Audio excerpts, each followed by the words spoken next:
And here we are back with ForeverFootballShow.com, and we have to continue talking about the topic that will be in the news until the next game, until the moment that the news will become the U.S. qualifies to the next round. We were talking about the call, and if it was offside, foul, penalty, well, at least if we knew what he called, we would have said, okay, he made a mistake. But he's not even mentioning what he called. The referee in the house here, our multi-talented director, commentator, and referee, Jack Wilson. Oh, that's funny. It's funny because Aaron does most of it. I just click the buttons and set things up. But what's great, what's actually, very interesting is it was a goal. I mean, there's no doubt about it. Filippo said it while we were on break. It was a goal. The problem being is I saw Bradley, the only potential call against us was that Bradley could have potentially been offsides, but he never received the ball. Now, if you're not part of the play, the ball's a goal. Yeah. And if anything, he was also being fouled at the time. And what did you guys think about Bradley's goal, actually? So first of all, it was a Bradley combination because the coach, the father, Happy Father's Day, by the way, to everyone. He made the transition. He made the right moves at the right time. The right substitutions. And he gets his son to go and score. It wasn't just Bradley scoring the goal in that game. He was rock solid. He was winning every 50-50 ball in the midfield. He was completely solid through the whole game. Definitely man of the match. Yeah. I can tell you that I talked with my father in Italy, and all people in Italy are supporting the United States now. They want United States go ahead because I guess they deserve. And especially after the last game, they deserve to go ahead. So I hope for you guys that you can make it. I hope so. But let's talk about England now. To be able to make it, and by the way, again, I'll repeat my campaign, take out Alexi Lalas from TV. You got to get takeoutaLexiLalas.com. There you go. So until he finally stops talking about it, now it's just a matter of beating Algeria. Is Algeria that easy to beat? No. I mean, they only got a soft goal against Slovenia, and they kept a clean sheet against England. They've essentially not given up a goal in the World Cup. I mean, that goal that slipped through in the Slovenia game was just, another hand of Claude. But I think they're a stingy defense and are going to be fired up to play against the U.S. So it's not an easy match. I think we'll win, but I don't think it's going to be an easy match. Tell me something, because I don't. Do they have the chance to get ahead, Algeria, if they beat the United States? And they would have 4 points. Algeria can still go. What is the first thing that you consider? Is the goal differential, and then favor goals. Not the match together. No. Okay, so they can. They can still advance. They would want Slovenia to beat England.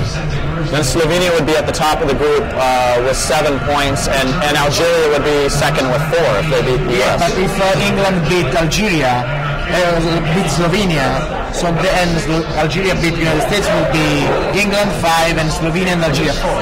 And goal differential for Algeria and Slovenia. So that's exactly the point. Yeah.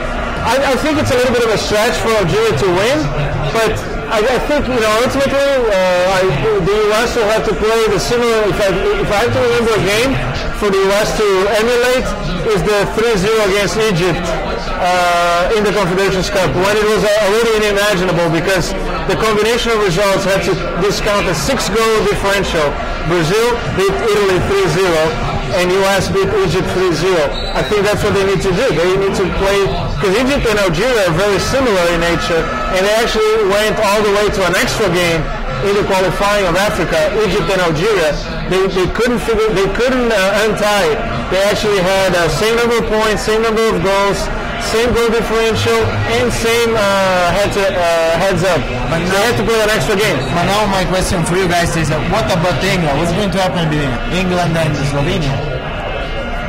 That's an interesting. I think this group is completely open. I think the only one that I think has more chances so far, the one that has its destiny more in control, is the U.S.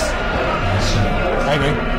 Yeah, I don't know I don't even know what to say about England. I can't predict one way or another what they're going to do on Wednesday. I think England will go through. I think so because they've done they're experiencing the World Cup in a very similar way like Italy and France with 2 ties. Well, actually, France lost 1 game. But England did, from what we read in the news and from what we hear, they went for an internal meeting, no press, just do the internal dirty laundry. And I think that's the kind of attitude that comes through. You know, don't do it in public like the French are doing. Figure it out and come through, and I think they will. It will be very interesting to see what's going on in their locker room, though, between Lampard, Terry, and Gerrard, all these guys. I don't think they get along very well. Well, the big risk that can happen is that by the 10th minute of the second half, if the game's still 0-0, then you're going to start seeing red cards for Rooney, for Gerrard, everyone, because they're all tempered, very strong players. It could get ugly. Yeah. It could get really, really ugly. And I just hope. So either they pass in style or they go down ugly. I think that might be. There's not going to be midterm. Yeah. It's going to be a. Could be a fun game to watch, and it could be an ugly game to watch. I think. I don't know. I think it might be the U.S. and Slovenia that might move. Yeah. Algeria. Talking about tough groups, the other group that crosses with Group D also became completely undefined with Germany. Everybody was so impressed with Germany in the first game. All of a sudden, Germany goes down and closes his chances of tying up the world record with Ronaldo. All of a sudden, the storm came and grayed out the sunny skies of Berlin. Honestly, I saw the game, and I can tell you that they didn't deserve to lose. Germany, no, they played so well. They played well. So it was just unfortunate. Yeah. But that can make very bad next game for them, because if they don't win, maybe they cannot make it. Do you think it was the lack of experience that everybody has been talking about for so long about Germany being? I think it was just the bounce of the ball. They had several balls off the post. Another poorly officiated game with as many cards that were. I mean, every foul in the first half was a yellow card. I mean, it was the second worst officiated game in my opinion. And Serbia with another wide receiver, this time Vidic. Did he get a red card or not? A yellow card. Yeah, that was actually the right call. I did. But again, scandalous handball, reaching out, not just the normal. Just accidentally. Not the accidental one. Wide receiver, covering 6 feet of area. And Vidic had experience player. He plays for Manchester United. What is he thinking about?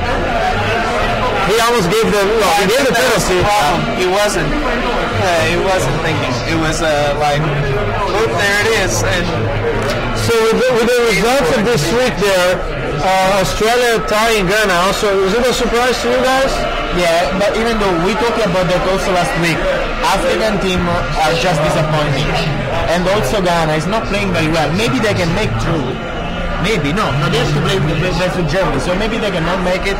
So now it's Ghana, Germany, and Serbia, Australia. Australia, I guess, is out, because they got 4 goals, and even though they can get 4 points, it would be very difficult for them. I agree. Yeah, they're virtually out. Well, you have Germany, Ghana in the last game in that group, which is going to be a bloodbath because you have the top 2 teams going at it, which should be interesting. It's different than the U.S. group in Group C, where you have the bottom 2 kind of fighting it out. Germany has to win because Serbia can beat Australia. Yeah, absolutely. Yeah. If they die, they can be out. Yeah, Germany can go out. We could have a World Cup that Germany, France, Italy, and even Spain go out in the first round. Yeah. And this should remind open for Argentina and Brazil. We should remind 2002 when France and Argentina went down. France in that World Cup, France went scoreless home. Yeah, I remember very well. I had to bring that up so much. So what's going to be? What's going to be the crossing? Is it U.S. plays Germany, Ghana, Serbia? So unpredictable. I don't know what to say. The 2 groups are unpredictable. Yeah. I think Germany will beat Ghana, and I think Serbia is going to beat Australia. I'm with you. And so that's who I see coming out of that. And Ghana will be the African country of this World Cup. Ghana will be gone because Ghana will be gone. Germany will be Ghana, and Serbia is going to beat Australia. I think the African countries are going to be really disappointed. I don't think one's going to get through. let's talk about Ivory Coast in a few minutes. But with that, let's go for a quick break and we'll be back in just a few seconds. Stay with us for everyfootballshow.com.